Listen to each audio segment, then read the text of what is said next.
Hi guys, welcome to my channel, Lighting Your Sunshine, where we like to shine a light within and empower ourselves. So I made a video yesterday, but had a little bit of technical difficulties.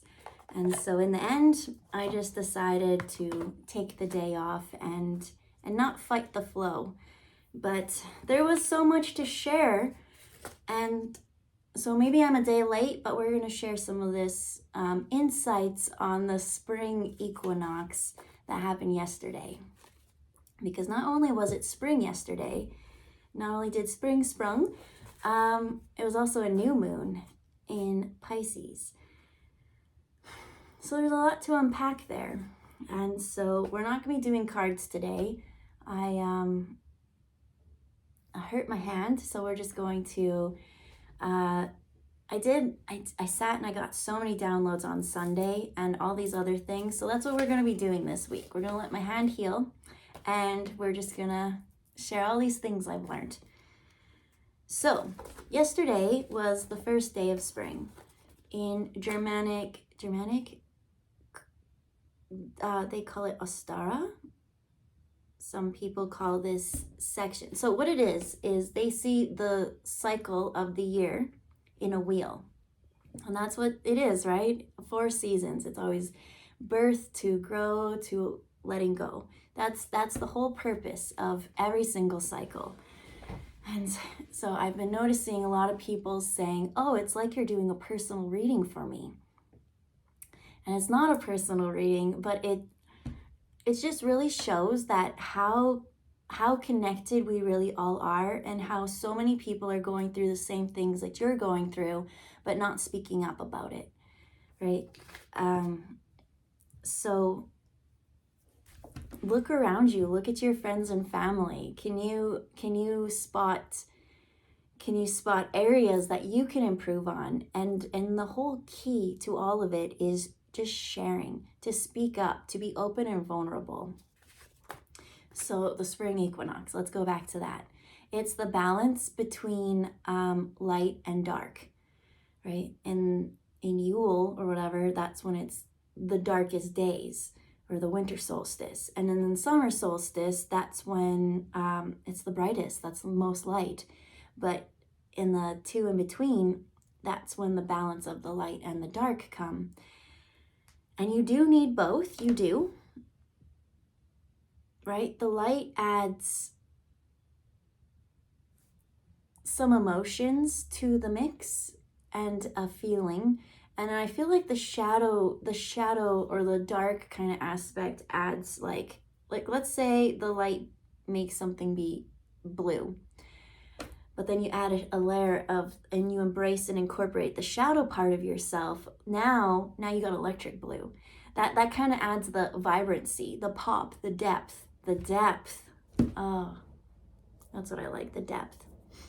My eyes have been bugging me.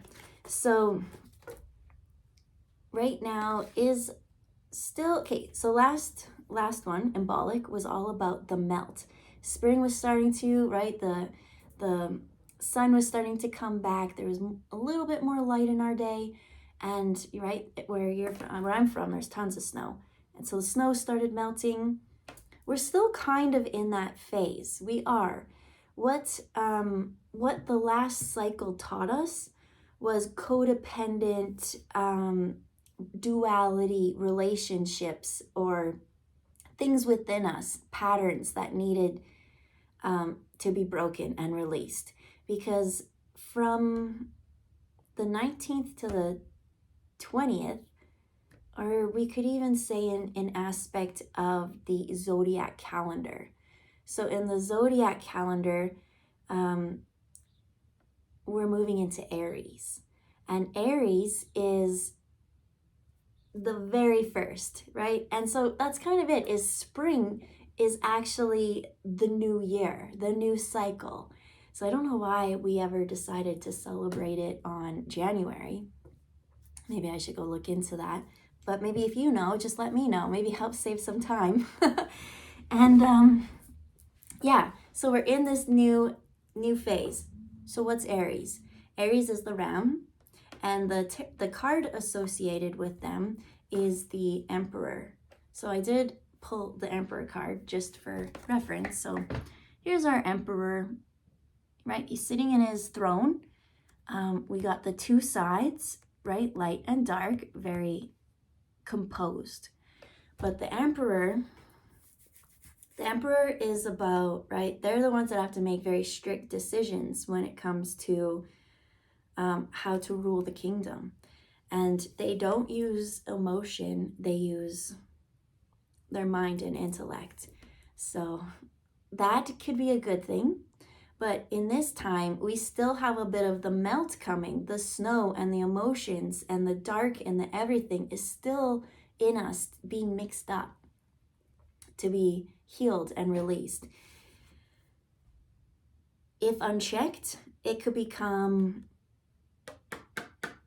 They keep telling me the word totalitarian, but I don't know what totalitarian means. I think I learned that in like grade 9 when I was learning like social or something.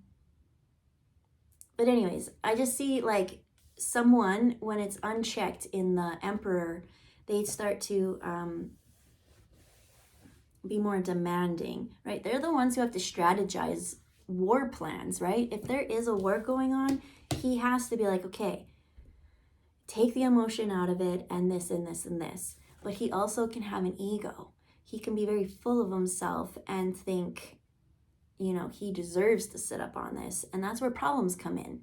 So that's why this whole mix of the dark and the light is still coming. Because you do need to believe, because we're in this transition of the old cycle to the new cycle. The old cycle has to be let go.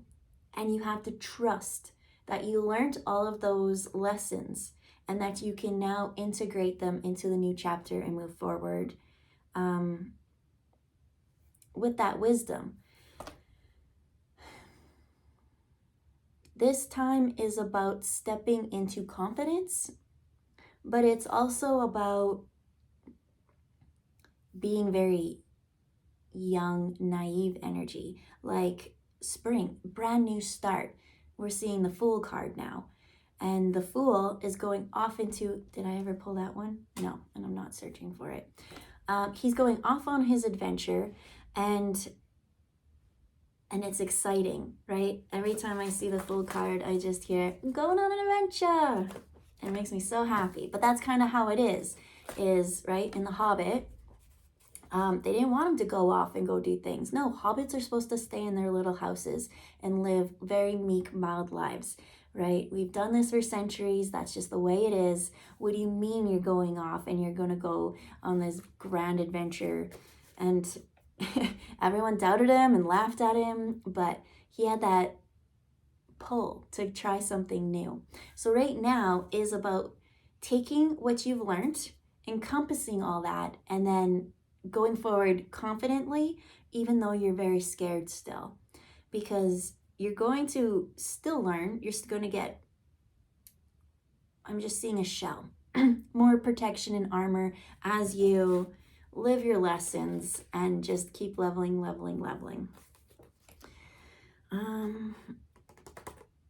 Aries, Emperors, it can be a very isolating energy. A lot of, and I love my Aries, I really do. Those are my brothers. And I find that they're very lone wolf energy.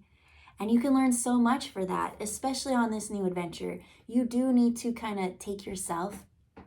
It's the journey is always a individual one. And so the Emperor is just such great energy to go forward with this. There will be separation because, as I said, there was that past cycle of the year that now has to be released. It's like they always show trees as the example. If trees held on to their leaves, like their dead leaves, like what purpose do those leaves have to bring forward to the next cycle? It's going to stop the new leaves from growing, which then collects light and photosynthesize and helps them get the nutrients and whatever they need. And so they have to let it go. And so we just went through this. And my friend, she always sends me the astrological things, and I'm so thankful for her. But I just wanted to read this because this season, this cycle, I find very powerful. And I kept saying it and saying it. And then she finally gave me the evidence to kind of back it up. And I'm like, oh, even cooler. So she sent it on Instagram. And the girl is called I Am Aya Badu. And so she's an astrologer.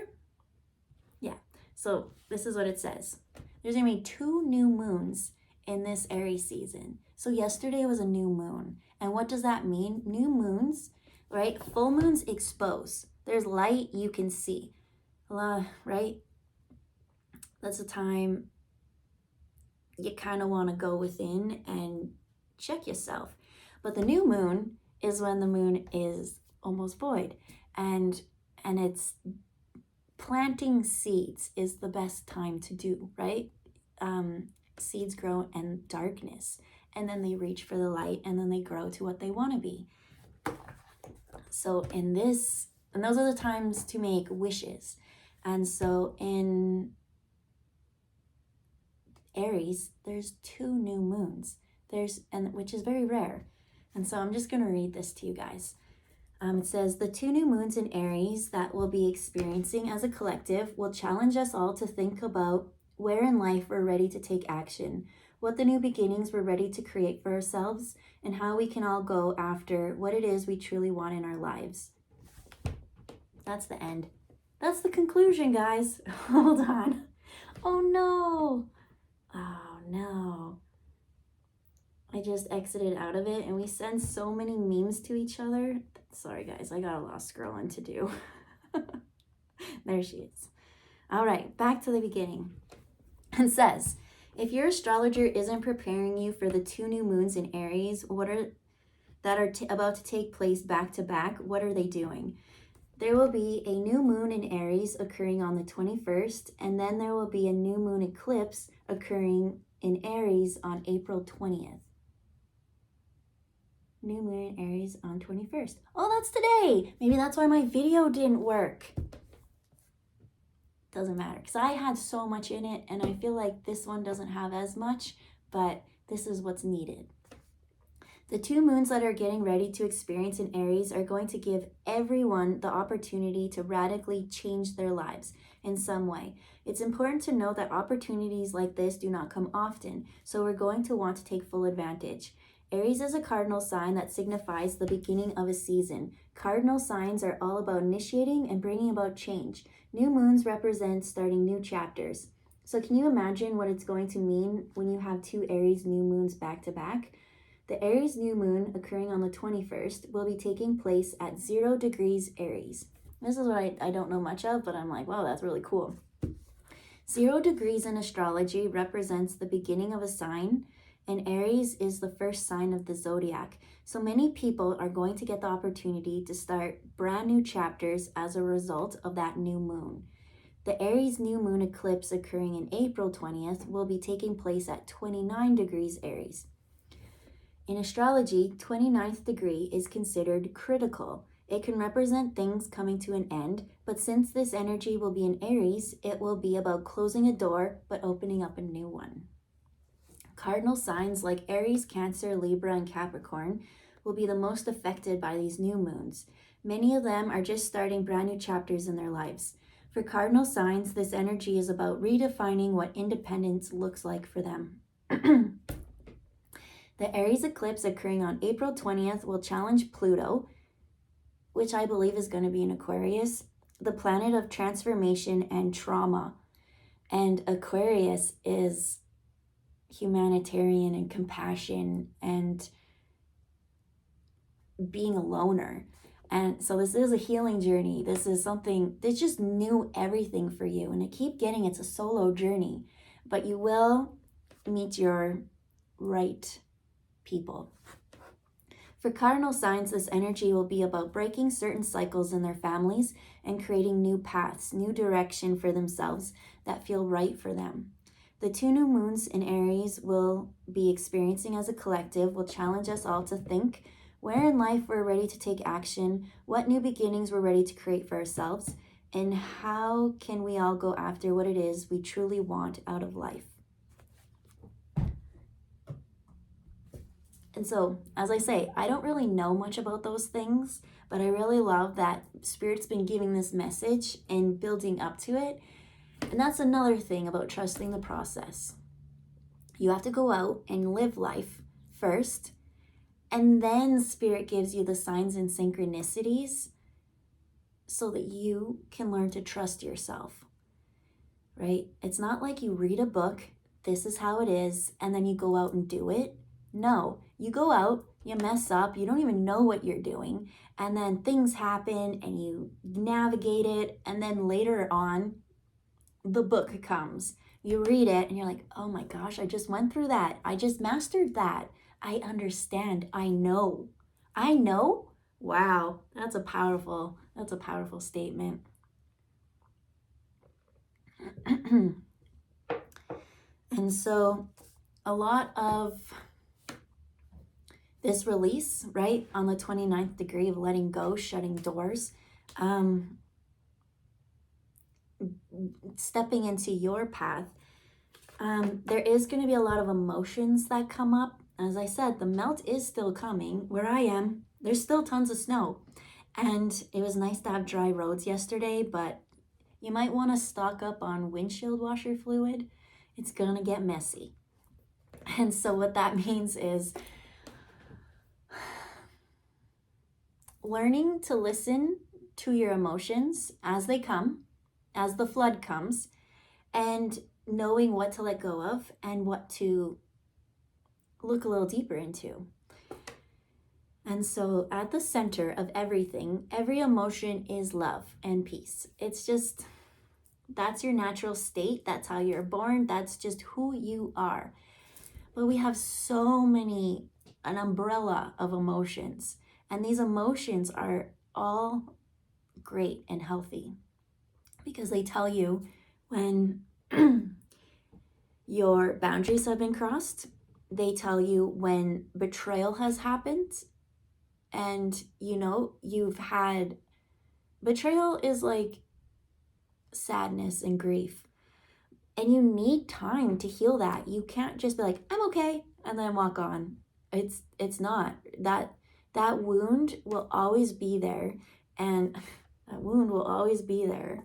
Almost 2 fingers. So you need to stop. You need to relax. And I came across something yesterday. Okay, so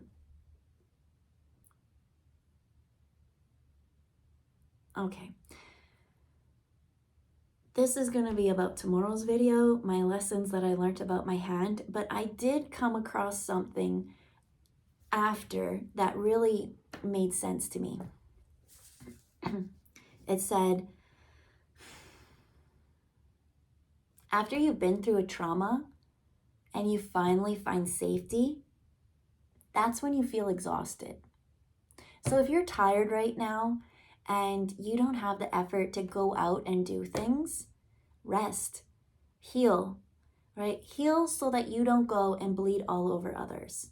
It's time for you to take your own healing into your own hands, literally, and just slow down, and everything's unfolding. Everything is melting into the right place. The seeds that you've planted are coming to bloom.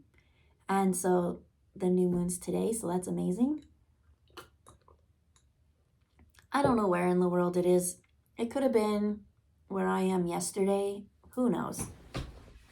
That's the thing, and that's why I don't follow it too much. And I'm so thankful that my friends do, because they keep me in the loop, because it's a full-time thing, and I just don't have that.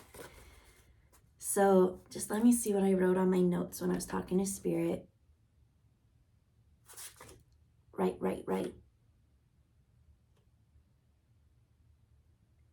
Okay.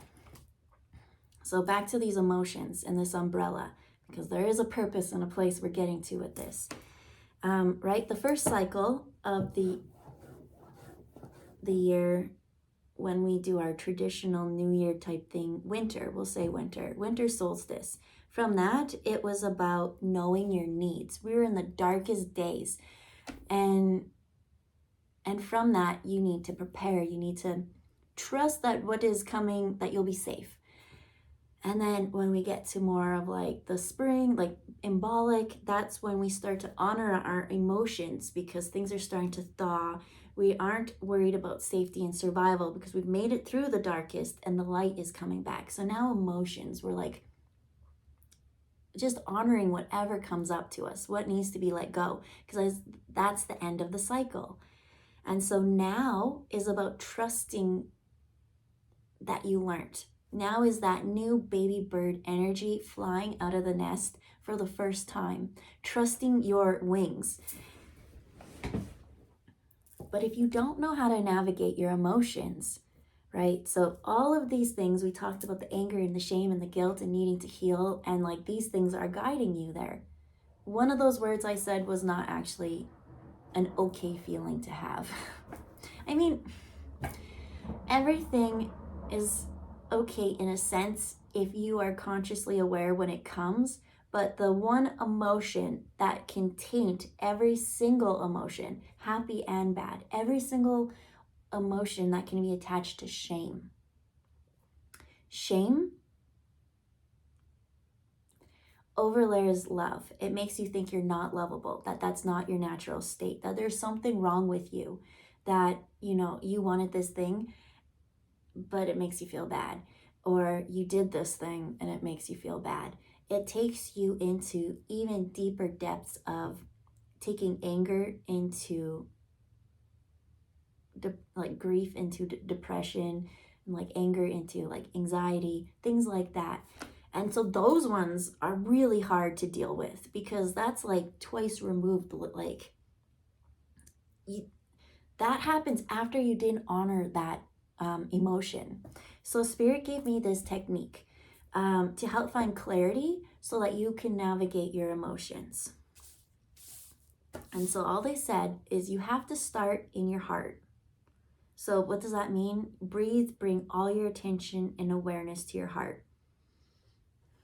When you are sitting in your heart and you feel your energy there, notice the change that happens within you. And just let that change occur. Maybe your heart was blocked. Maybe you were feeling that anxiety. But this is what I do when I'm very confused with those anxious feelings, because if I have gone to anxiety, that means I misrepresented or misinterpreted an emotion. So now we're working our way back. So we start in the heart. And I'm going to go to my purest source. I'm going to go to my higher self and connect. So I imagine whatever it is visually that you need to help cement that, it's your intention and visualizations that make this powerful. So I imagine a column or my light, it connects all the way to my higher self, which is hanging out there. It is the purest form. It knows the path. It has the conscious and the subconscious. It knows everything. It is that pure natural state of what the soul started off as. And from there, they can always give you the best advice. But Spirit took it one step farther, right? Because I'm seeing people really doubting themselves, even when they are connected to their higher selves, not trusting the emotions or the process. So they said, now, because you're connected from your heart to your higher self, take your higher self and connect it, plug it in directly to the source. And every time I do that, I feel the shift, feel the change that happens or occurs in you. You now are clear. You now can look at these emotions. This is not an escape. You cannot go like this and feel like this just because you don't want to feel this feeling, so you avoid it. This is just clarity, and so you can deal and see and work on your intuition. In this state, this is not a place to abuse or manipulate. This is a very peaceful place. This is a healing place, they tell me. And so now that your mind is out of it, we didn't connect to the mind. We went heart to higher self. That's it. And then to source. Your mind is only supposed to take in the information that it gets. It's not supposed to give out and create these thoughts and these false illusions. And so I learned this technique when I was going to, okay, so you guys might have seen Coopy-Doo. Hey, Coopy-Doo. You might have seen Coopy-Doo in my videos. And, you know, he's got a really cute face. He's so cute. But he comes with a lot of work. He's a very, very reactive dog.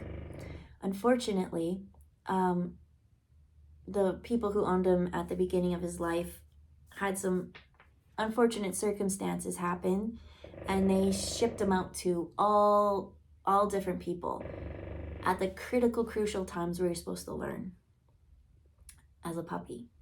And so I know bad things happen to him.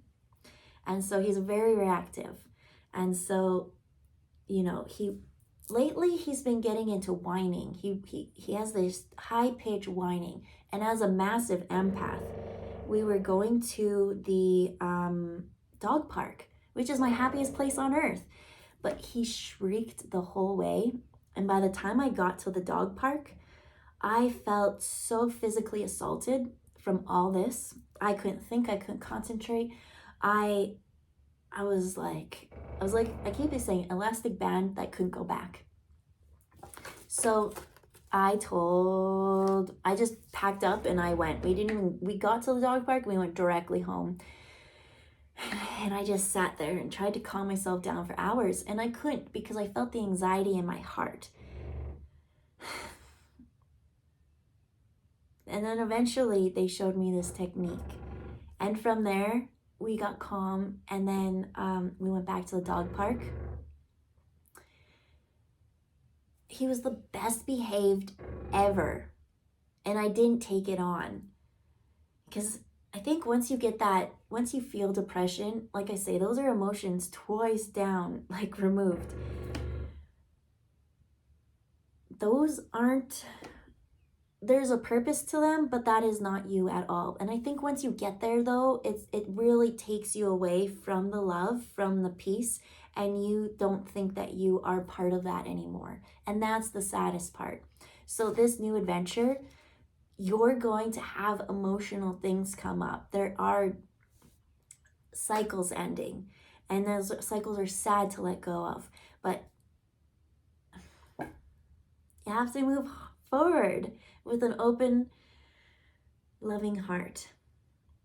Because this new cycle, this new season of growth, if you don't nurture it now, you're not going to have the crop in the fall. All your seeds that are planting on this new moon are going to bear no fruit. It's going to be a hard winter. So everything that you do now, just know it's for, maybe you don't benefit now, but you will benefit down the road. And so that's what this is about. Confidence. That's what the Emperor is. He is confident. And because he's dealing with his emotions, he now is not influenced by people coming and telling him things to pull him off the direction. Because this clear feeling that helps you navigate your emotions, you will end up in the coolest places. And that's the reading for today that I did yesterday and learned the other day. So yeah, I hope you guys remember this technique when you are stuck in an emotional loop. It's time to break out of these emotional cycles. We're in a new phase, a new everything. What do you want? Think about that and go for it. Bye, guys.